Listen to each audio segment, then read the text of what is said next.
So when we talk about diversity, particularly workplace diversity, it's not just race and gender.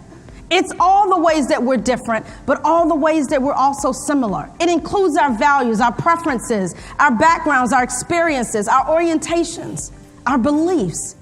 I absolutely love the work that I do, and I'm honored to do it. I've been in human resources for over 30 years. I've worked in every area of HR, from employee relations to leadership development to change management, diversity and inclusion. In fact, I've been a chief diversity officer for 4 major organizations, both in the Fortune 100 companies as well as the world's largest HR association.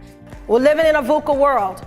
And we're living in a world where now it's much more globalized. We're living in a world where if you don't innovate as a company, you die. But I also submit that not only does your company need to innovate, you do too. We've been conditioned, we've been programmed to make quick snap judgments, first impressions within the first 3 seconds. You're looking at me now. I've been out here on the stage about 5 minutes or so, and you're already made assessments about who is she? Does she know anything? What is she going to say to us? Is she engaging? Yes. Is she cute? Yes. Is she well-dressed? Yes. All those things. We're making these quick snap judgments and assessments in the first 5 minutes. My role is to help leaders to really understand the skill sets and the competencies and the strategies for how do they initiate and lead cultural transformation. And we oftentimes make hiring decisions based on the 10%. We make buy-in decisions based on the 10%. We decide who we like or don't like based on the 10%. Right? Quick initial assessments. Research says we do it in less than 5 seconds.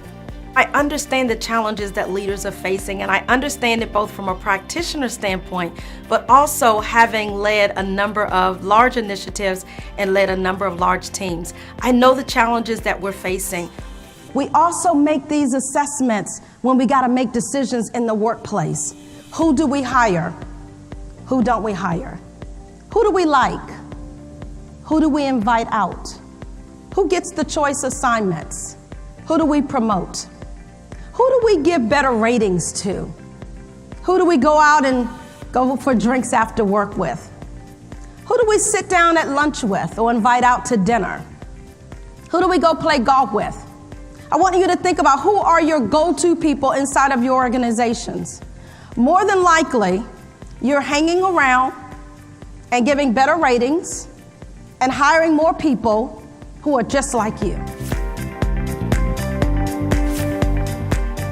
Because the workforce is becoming much more multicultural, multi-generational. It's global, it's diverse, it's virtual. People are working more flexibly, more remotely. They're working in a gig economy, and people are hyper-connected. So leadership is so important in organizations today because, as you know, people don't leave bad jobs. They leave bad bosses. Yes, it's about change. It's about change management. It's about changing behaviors and mindsets. But it's necessary if you want to build a sustainable business model where everyone feels like the culture is the opportunity for them to bring their best selves to work.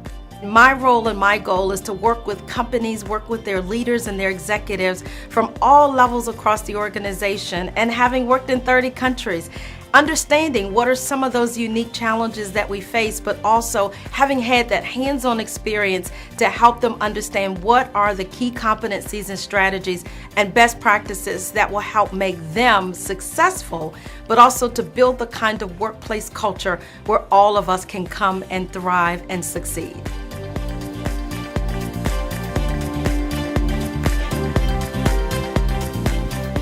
When I turned 50, I know I look over 25, but I'm just saying, I did turn 50. But see, the thing is, I turned 50, I'm looking 30 and feeling 20. There's a difference, it's all